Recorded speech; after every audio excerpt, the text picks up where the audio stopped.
কিরে ভাইপো, হ্যাঁ। তুই স্কুলে না যাই এদিকে বসে রয়েছিস কেন?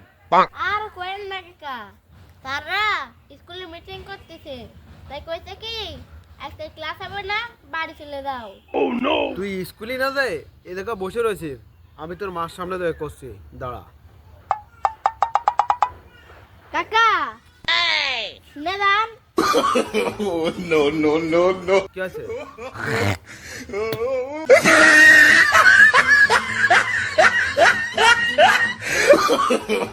no, no, no.